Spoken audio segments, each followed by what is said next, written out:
right, welcome back. Global Talent Links IABC Book Quest for Charlotte Webb, written by E.B. White. I hope you enjoyed your first chapters. It is such a great book, one that is very easy to pick up and get lost in and just keep reading and reading. So what did you decide? Let's click on the wheel, decide. All Explorers Report. What did you think about meeting the characters? Who did you like right away? Who did you kind of question right away? Maybe you didn't question anybody and you liked everyone. What almost happened to Wilbur? Think back. If you don't know, go back into the chapters. Find out what almost happened to Wilbur. Fern Abel, what kind of person do you think she is? And right now, is there anyone in your life that you can connect Fern Abel with? Maybe it's you. Maybe it's a sibling or your mom or a cousin or a friend. Who do you see in your life that mimics the behaviors of Fern? All right, our chapter 1 summaries. We met Fern, Avery, and Arabelle. Fern discovers that her father is getting ready to kill the runt pig, right? The runt of the litter.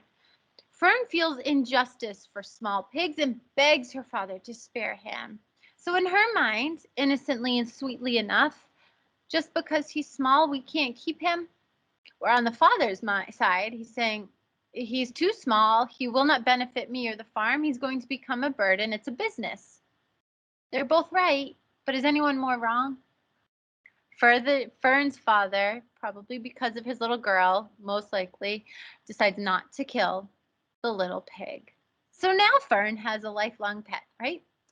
Fern keeps Wilbur in a small box in her home until her father insists that it leaves, right? Barn animals are meant for the barn, not the house. But she's not even allowed to keep it at her house or in the barn. So Fern sells Wilbur to her uncle where he can live at his farm and she can visit Wilbur as much as possible, which is probably a bonus for her uncle too, that Fern's coming to visit. She's not happy that Wilbur's not allowed to stay at the house, but she's very happy that Wilbur's life was spared and she can visit him when she wants. All right, click on the wheel, decide.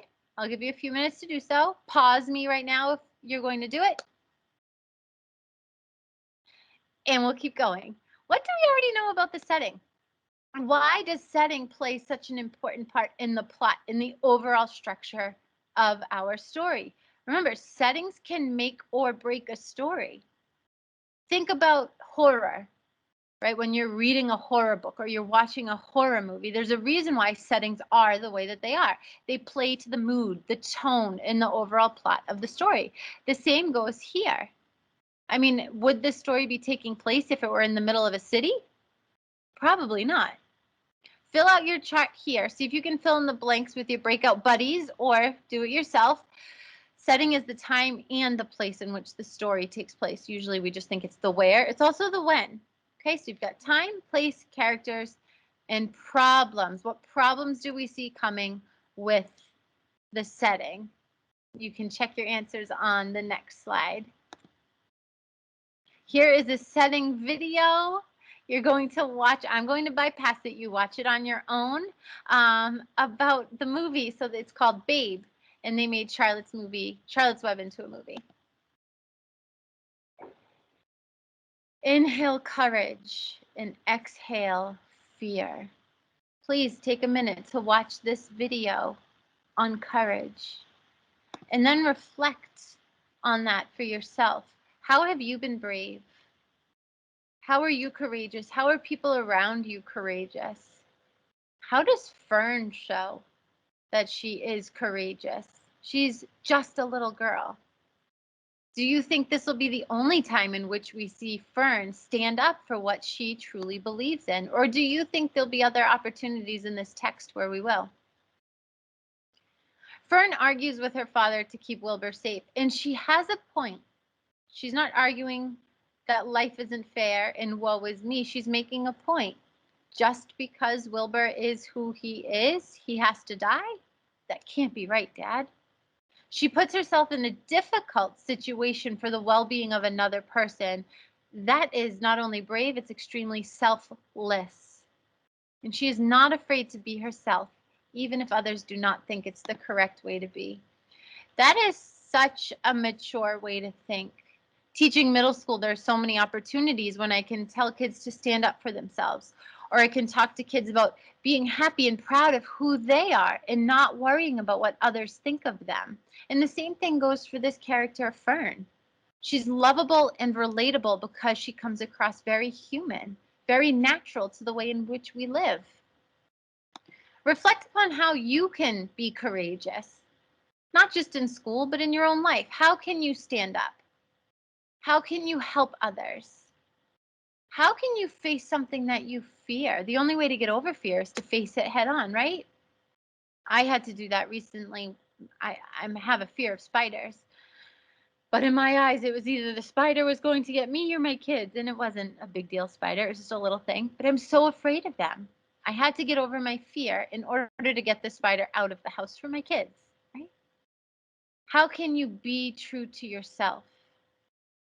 How can you support someone who's being treated unkindly? And how can you support someone who is treating someone unkindly? And how do you set high goals for yourself? It's always important to make a goal for yourself. Injustice is the lack of fairness or judgment, and runt is the smallest baby animal in the litter.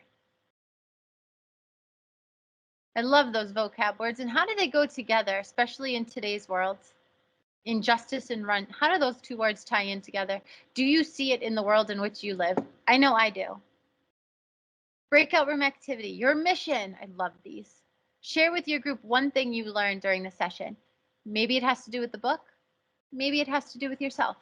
Share one thing you've learned. Tell your group what you think is going to happen in the upcoming chapters.